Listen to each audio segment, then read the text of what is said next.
The professor looked at the homeless man like he'd claimed to be Napoleon. Actually laughed, out loud.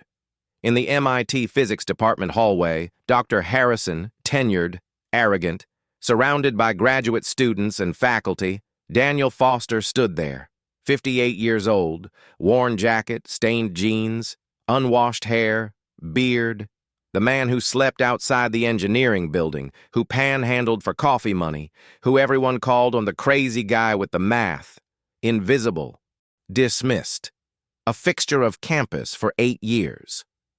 "Let me understand," Dr. Harrison said, voice dripping contempt. "You're claiming you can solve the Kaufman paradox, the quantum entanglement problem that stumped physicists for 40 years? You, a homeless man who writes nonsense on cardboard?" Emma Chen stood nearby. 26, PhD candidate, desperate. Her thesis defense was in 2 weeks. She'd been working on the Kaufman paradox for 3 years, getting nowhere, about to give up, about to quit, and this homeless man had left a solution on a coffee shop napkin, written in her handwriting, equations that actually worked, that solved everything. "I'm not claiming," Daniel said quietly. "I did solve it. The proof is sound. Check the derivation. The entanglement resolution follows from correcting the wave function collapse assumption. It's elegant, simple, true." "Simple," Harrison laughed again. "The greatest minds in physics have tried to solve this.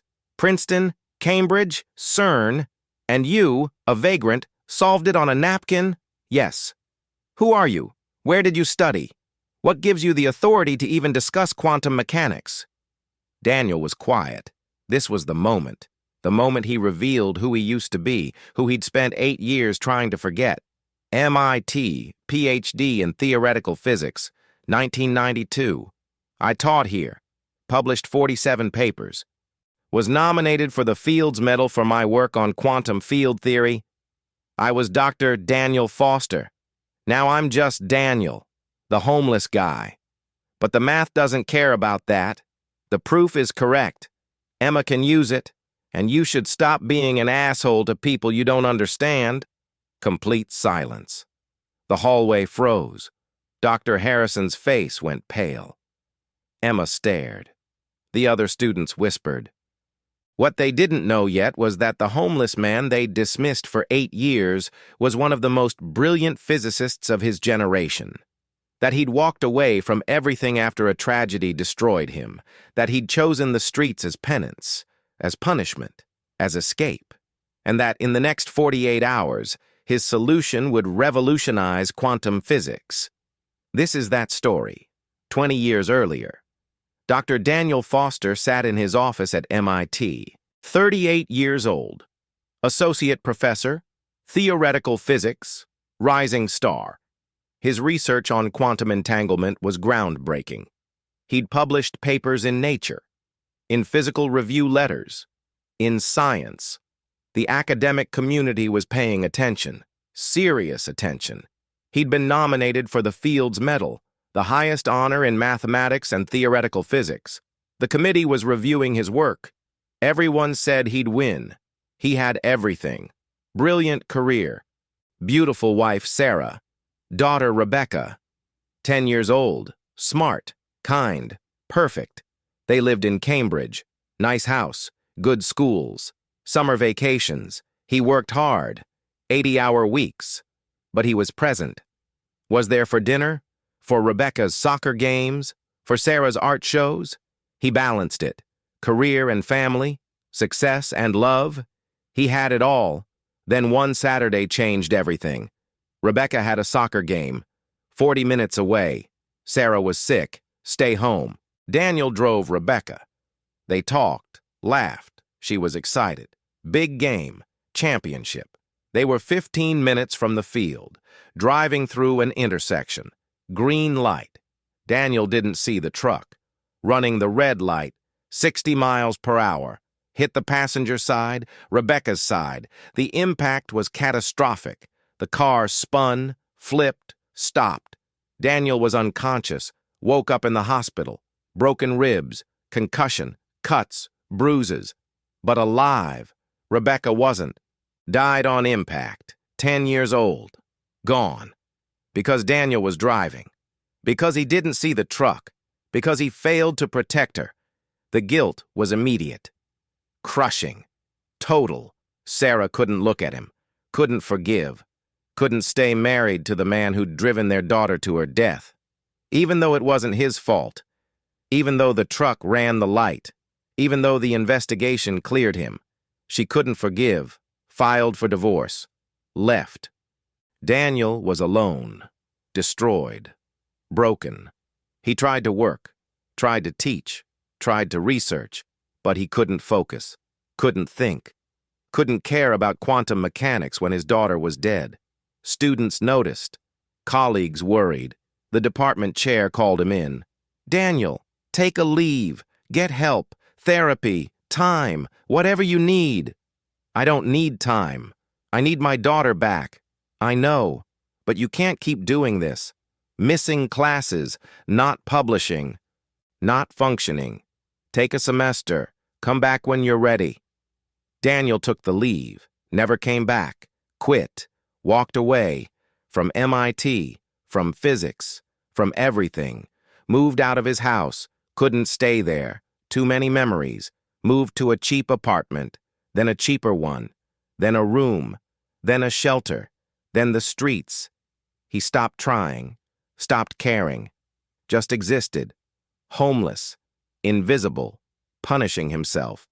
For 8 years, he lived on the streets near MIT, near the place where he used to matter, where he used to be somebody, a reminder, a penance, a punishment he deserved. The coffee shop was Daniel's refuge. Cafe Nero, corner of Mass Ave, warm, had a bathroom.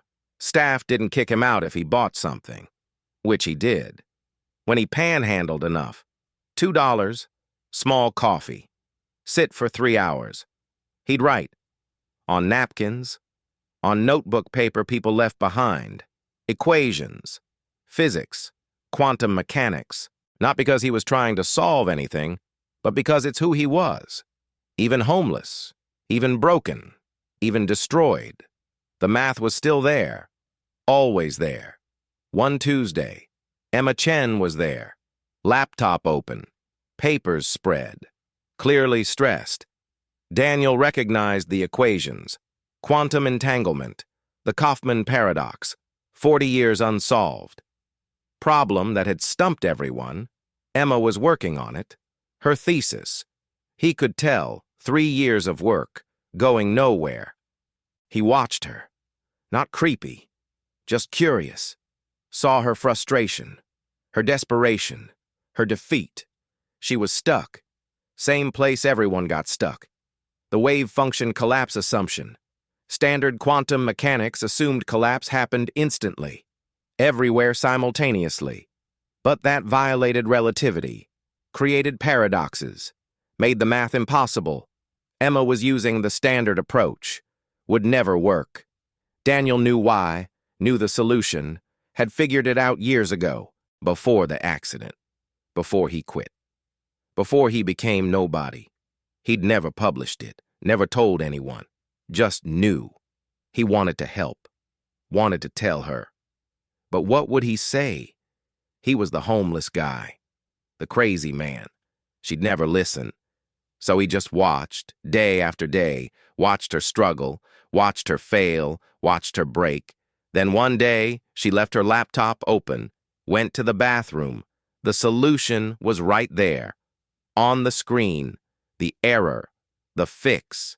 The answer, Daniel pulled out a napkin, started writing, the equations, the correction, the proof. 20 minutes, wrote the entire derivation. Clear, precise, elegant, left it on her table, walked away, hoped she'd see it, hoped she'd understand, hoped it would help. Emma came back from the bathroom, saw the napkin, equations. Her handwriting matched, but she hadn't written this. She read it, once, twice, 3 times. This solved it. Actually solved the Kaufman paradox.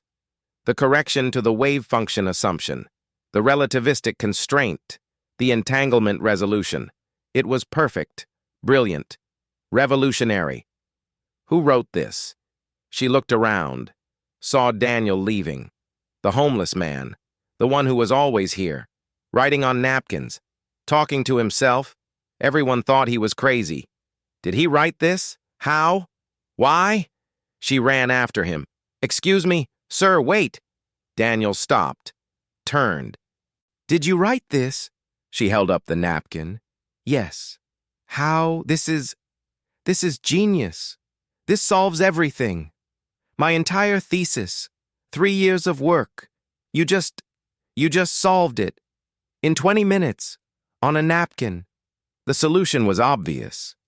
You were using the wrong assumption. I corrected it. The wrong assumption? This is quantum mechanics. There's no wrong assumption. This is accepted theory. Accepted doesn't mean correct. The wave function collapse model violates relativistic constraints. Everyone knows that, but nobody corrects it. I corrected it. Who are you? Daniel hesitated. Nobody. Just someone who knows physics. You're not nobody. You just solved a 40-year-old problem. Where did you study? Where do you teach? I don't. Not anymore. Just use the solution. It's yours. Finish your thesis. He walked away. Emma stood there, holding the napkin, looking at equations that would change physics, written by a homeless man she'd seen 100 times, never noticed, never acknowledged, never thought could possibly matter. She went back to the coffee shop, showed her advisor, Dr. Harrison. Where did you get this? Someone helped me. Who? A man. At the coffee shop. What man? What's his name? I don't know. He didn't say. Emma, this is brilliant. This solves the Kaufman paradox. Do you understand what that means? This is Nobel-level work. Who is this man? I'll find him. She went back to the coffee shop every day, waited. Finally, Daniel showed up. I need to talk to you. About what? The solution. I showed my advisor. He says it's revolutionary. He wants to meet you, wants to know who you are. I told you, nobody. You're not nobody. Please, this is my thesis, my career, my life. I need to understand this. Need to learn from you. Please. Daniel looked at her desperation, at her need, saw himself 20 years ago, before the accident, before the guilt, before the streets. I used to teach here, MIT, long time ago. I was a physicist, theoretical, quantum mechanics. I worked on this problem, figured out the solution, never published it. Then I left, became this. Now I just survive. Why did you leave? Because I killed my daughter. Emma stared. But what? Car accident. I was driving. She died. I couldn't live with that. Couldn't teach. Couldn't research. Couldn't be a physicist when I'd failed at being a father. So I left. Became homeless. Been here 8 years. Invisible. Which is what I deserve. That's not how guilt works. Accidents aren't. I don't want therapy. I want to be left alone. Use the solution. Finish your thesis. Leave me out of it. I can't. Dr. Harrison wants to meet you. Wants to verify the proof. Wants to know where it came from. Then tell him it came from nobody. From a vagrant. From someone who doesn't matter. But you do matter. This proof matters. You matter. No, I don't. Not anymore. Emma convinced him. Took 3 days. 3 conversations. But finally, Daniel agreed. 1 meeting with Dr. Harrison just to verify the proof. Show it was correct. Then he'd leave. Go back to the streets. Back to invisible. They met in Harrison's office. Daniel in his worn jacket. Unwashed. Uncomfortable. Harrison in his suit. Judging. Condescending. So you're the one who solved the Kaufman paradox. Yes, and you are. Daniel Foster. I don't know that name. You wouldn't. I left academia 20 years ago. Where did you study? Here, MIT, PhD 1992. Harrison pulled up records. Found him. Daniel Foster. Theoretical physics. published 47 papers. Nominated for Fields Medal 1998. He looked up. Shocked. That was you? Yes. What happened? Why did you disappear? Personal reasons. Personal reasons don't explain 20 years of absence. You were nominated for the highest honor in physics. You just vanished. I had my reasons. And now you're homeless, living on the streets, writing equations on napkins? That's insane. Maybe, but the proof is correct. Check it. That's why I'm here, to verify. Then I'm leaving. Harrison spent 2 hours checking the derivation. Every step, every equation, every logical leap. It was perfect, airtight, revolutionary. This is extraordinary. This solves one of the fundamental problems in quantum mechanics. Do you understand what this means? Yes. This should be published, immediately. Nature, Physical Review, everywhere. This is Nobel-level work. I don't want it published. What? Why not? Because I don't want recognition. I don't want to be back in this world. I left for a reason. I'm not coming back. But this is too important to hide. This changes physics. Then let Emma publish it. Her thesis. Her work. I helped. That's enough. That's not how academic credit works. You solved this. You deserve recognition. I don't want recognition.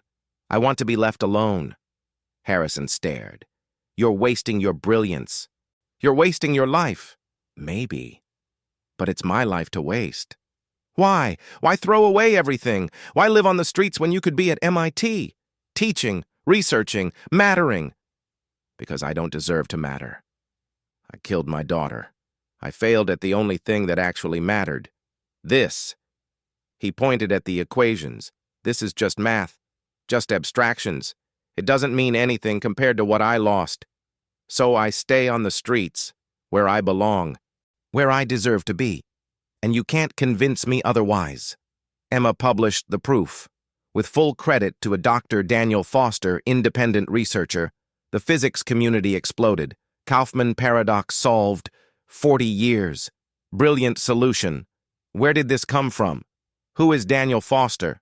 They found his old papers, his Fields Medal nomination, his disappearance, the mystery. Media wanted interviews. MIT wanted him back. Offers poured in. Princeton, Cambridge, CERN. Everyone wanted the genius who'd vanished, who'd solved the impossible. Daniel refused everything, stayed on the streets, stayed invisible. Emma tried to help, offered him money, a place to stay, a position at MIT. He refused. Why won't you accept help? Because I don't deserve help. I deserve this. The cold, the hunger, the invisibility. It's what I've earned. You didn't earn this. You're punishing yourself for an accident. That's not justice. That's self-destruction. Maybe there's no difference. There is. Justice is proportional, fair. This is just pain. Endless pain. Your daughter wouldn't want this. Don't talk about my daughter. I'm sorry, but someone needs to. You're wasting your life, your brilliance, your potential, because you can't forgive yourself for something that wasn't your fault. It was my fault. I was driving. The truck ran a red light. You were cleared. The investigation proved it. The investigation doesn't matter. She's dead. That's what matters. And I was supposed to protect her. I didn't. So I pay. Forever. Emma didn't know what to say. Just sat with him, on the bench where he slept, outside the engineering building, in the cold. Can I ask you something? What? Why did you help me? Why solve my thesis problem? If you wanted to be invisible, why reveal yourself? Daniel thought about it. Because I saw you struggling. Saw you about to give up. Saw myself 20 years ago, before everything fell apart. And I couldn't watch you quit. Couldn't watch you lose something you'd worked for. So I helped. Not for recognition. Not to come back. Just to help. That's all. That's not nothing. That's kindness. That's caring. That's the opposite of what you think you deserve. Maybe, but it doesn't change anything. I helped you. Now I go back to my life. We're done. We're not done. You're part of my thesis, part of my career, part of my success. I can't just forget you. You don't have to forget. Just leave me alone. 6 months later, Emma defended her thesis, PhD granted, the Kaufman paradox solved, revolutionary work, job offers, postdoc positions, Princeton, MIT. Her choice. She chose MIT, stayed, wanted to be near Daniel, wanted to keep trying. Every week, she'd find him, bring coffee, food, talk about physics, about life, about loss. Daniel resisted, but eventually, they developed something. Not friendship exactly, but connection. You know, Emma said one day, your solution. It's being used everywhere. CERN is redesigning experiments. NASA is recalculating satellite entanglement. Your work is changing the field. It's not my work. It's yours. It's ours. And you deserve credit. I don't want credit. I know. But you have it anyway. The physics community knows who you are, what you did. You're a legend again. Legends don't sleep on benches. Maybe they should. Maybe that's the definition we got wrong. Daniel almost smiled.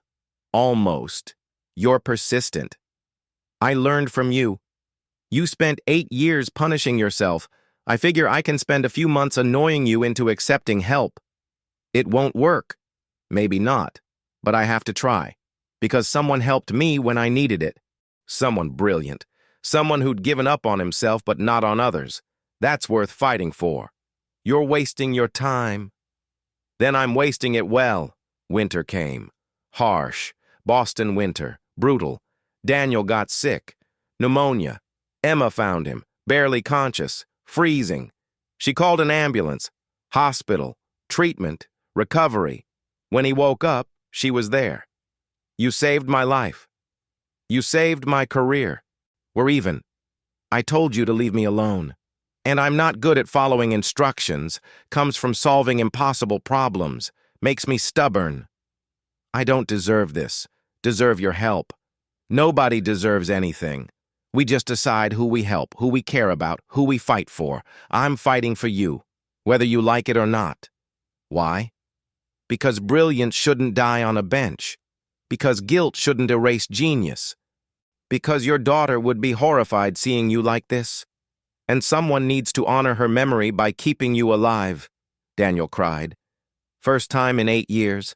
Actually cried. Emma sat with him, quiet, present. I miss her so much. I know. I see her every day. In my mind. Laughing, happy, and then dead. Always dead. Because of me. Not because of you. Because of an accident. Because of random chance. Because life is cruel sometimes. But punishing yourself doesn't bring her back. It just kills you slowly. Maybe I deserve to die slowly. Maybe. But maybe you deserve to live, to use your brilliance, to help people like you helped me, to honor her by being the father she was proud of, not the broken man on a bench. I don't know how to do that. Then learn. Start small. Accept help. Accept that you're worth saving. Accept that your life still has value. Even if you can't see it yet. Daniel left the hospital. Emma offered him her couch. Temporarily. Just until he recovered. He hesitated. But finally agreed. 1 week. He stayed 2 months. Started showering, eating regularly, sleeping on a couch instead of concrete. Emma brought him physics papers, new research, asked his opinion. At first, he refused. Then curiosity won. He'd read, comment, solve problems, suggest approaches, like old times. Like he remembered. Like he used to be. You should teach again, Emma said one day. No. Why not? Because I'm not ready, not stable, not whole. Nobody's whole. We're all broken. Some of us just hide it better. I'm too broken. You solved the Kaufman paradox while homeless. I think you can handle teaching undergrads. Daniel smiled. Actually smiled. Maybe. MIT offered him a position, visiting lecturer. One class, quantum mechanics, part-time. No pressure. Just teach, share knowledge, matter again. Daniel almost said yes, almost. Then he thought about Rebecca, about the accident, about the guilt, and he couldn't. I can't. Why? Because I don't deserve it. Don't deserve to be back. To be somebody. I'm the homeless guy. That's who I am now. That's who I deserve to be. You're not the homeless guy. You're Dr. Daniel Foster. You always were. The streets didn't change that. The guilt didn't erase it. You're still a brilliant physicist, still a teacher, still someone who matters. You just forgot. I didn't forget. I chose to disappear, chose punishment, chose streets. And now I'm choosing for you, choosing to fight, choosing to remind you who you are, choosing to save the person who saved me. You don't get a vote. Daniel looked at her. That's not how it works. Maybe it should be. He didn't take the teaching position. But he did something else. Started tutoring. Students Emma sent him, struggling with quantum mechanics, with difficult concepts, with impossible problems. Daniel helped them, 1 hour at a time, in coffee shops, in libraries, not for money, just to help. And slowly, over months, something changed. He started remembering, not the guilt, not the accident, but the joy, the reason he'd become a physicist, the beauty of mathematics, the elegance of physics, the satisfaction of understanding, the purpose of teaching. He started caring again, not about himself, but about others, about helping, about using his gifts, about mattering. And the guilt didn't disappear, didn't go away, but it got quieter, softer, manageable, coexisting with purpose. He'd never forgive himself completely, would always carry Rebecca, but he learned to carry her without destroying himself, to honor her by living, not by dying slowly. Emma got tenure, 5 years after her thesis, youngest professor in the physics department. Her first decision, hire Daniel, permanent position, research professor, no teaching requirements, just research, just physics, just contribution. You've been preparing me for this for 5 years, Daniel said. Yes. I'm still broken. We're all broken. You're just honest about it. That makes you better, not worse. Why do you care so much? Because you saved me when you were at your lowest, when you had nothing, when you were invisible. You saw me struggling and helped anyway. That's not nothing. That's everything. And I'm returning the favor, whether you like it or not. Daniel took the position, started researching again, publishing, teaching occasionally, not full-time, just enough, contributing, mattering, being Dr. Daniel Foster again, but different, humbler, more aware, more present, more human. He'd spent 8 years on the streets, punishing himself, hiding, disappearing, and one graduate student had refused to let him vanish, had seen past the homeless exterior to the brilliant mind underneath, had fought for him when he wouldn't fight for himself, and saved him, not from the streets, but from himself. 10 years after solving the Kaufman paradox, Daniel Foster stood in his MIT office, professor-researcher, teacher. He'd published 30 new papers, mentored dozens of students, advanced quantum mechanics, contributed, mattered. He still thought about Rebecca every day, every hour, sometimes every minute. The guilt hadn't disappeared, never would, but he'd learned to live with it, to carry it without being destroyed by it, to honor her by living fully, not by dying slowly. Emma was department chair now, his colleague, his friend, the person who'd saved him. You know, she said one day, you changed my life. You changed mine. I just brought you coffee and refused to leave you alone. You solved my thesis, saved my career, taught me everything. I taught you physics. You taught me how to live again. I think you won." "We both won. That's the point." Daniel nodded, looked out his office window, at the bench where he used to sleep, at the streets where he'd hidden for 8 years, at the life he'd left behind and somehow found again. "I still miss her. I know.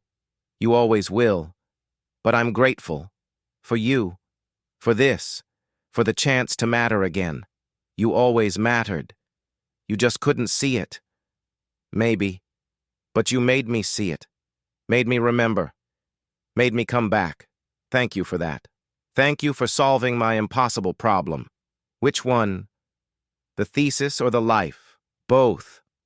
They laughed. Stood in the office. 2 physicists. 2 people who'd saved each other. 2 examples of how brilliance doesn't disappear.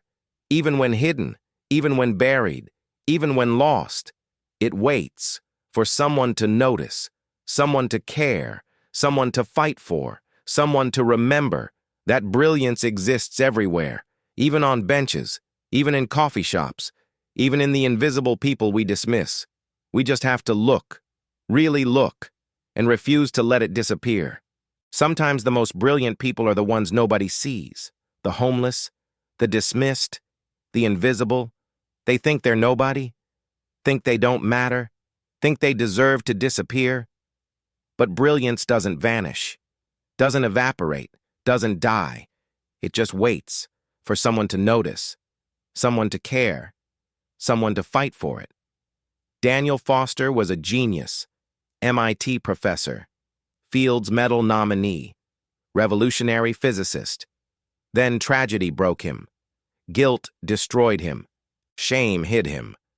For 8 years, he was invisible, homeless, dismissed, crazy, until a graduate student needed help, until he couldn't watch her fail, until he revealed himself to save her, and she refused to let him disappear again.